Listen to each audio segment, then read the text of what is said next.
Éduquer à la vie affective, relationnelle et sexuelle, c'est le titre d'un rapport adopté le 10 septembre dernier par le Conseil économique, social et environnemental français, passé totalement inaperçu. Selon ses propres termes, il vise à déconstruire les schémas toxiques, aider à enrayer la montée des violences sexuelles, du sexisme, des LGBTQIA-phobies et contribuer à une meilleure prévention des maladies sexuellement transmissibles. Alors, au sein de l'Union européenne, ce genre d'enseignement est largement diffusé, notamment en Belgique et en France, où il est obligatoire depuis une loi de 2001.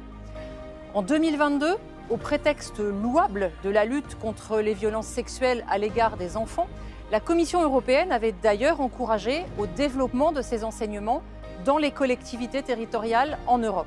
Et tout au long de ces 306 pages, ce rapport insiste sur le caractère indispensable de l'éducation à la vie sexuelle, relationnelle et affective, l'EVARS, asséné comme un consensus scientifique et par conséquent ne souffrant pas la contradiction.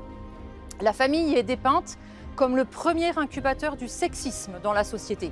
Crime suprême, les parents sont coupables de projeter le genre attendu sur leurs enfants, les empêchant ainsi de s'autodéterminer. Ils seraient donc les premiers responsables de l'opposition à l'EVARS en diffusant des fake news sur les enseignements prodigués. Alors les solutions prônées par le CESE sont totalitaires.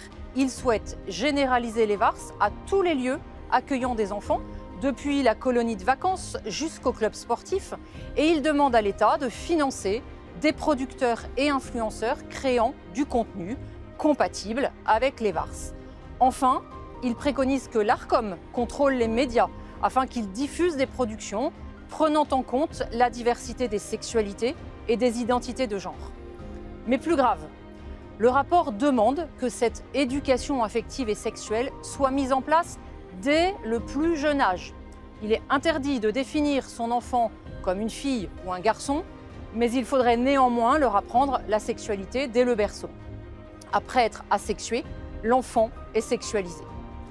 Enfin, et c'est le plus choquant, le CESE préconise la création d'une incrimination pénale sanctionnant l'entrave aux droits des enfants à bénéficier d'une EVARS. En d'autres termes, si vous refusez que votre enfant subisse la propagande LGBT, vous pourriez devoir payer une amende ou pire, aller en prison. À ce titre, le CESE se fait la caisse de résonance de la Commission européenne qui fait pression sur les pays qui osent défendre les valeurs familiales en s'opposant à la diffusion d'une idéologie délétère pour nos enfants. Ce rapport va donc toujours plus loin dans la volonté totalitaire d'arracher les enfants à leur famille. Le CESE, qui coûte près de 45 millions d'euros par an aux contribuables français, n'a-t-il pas d'autres sujets à traiter? Aujourd'hui, il faut apprendre la sexualité à des enfants de 3 ans, mais on interdit aux parents l'instruction en famille et on sanctionne le directeur d'une école privée catholique pour y avoir fait suivre des cours de catéchisme.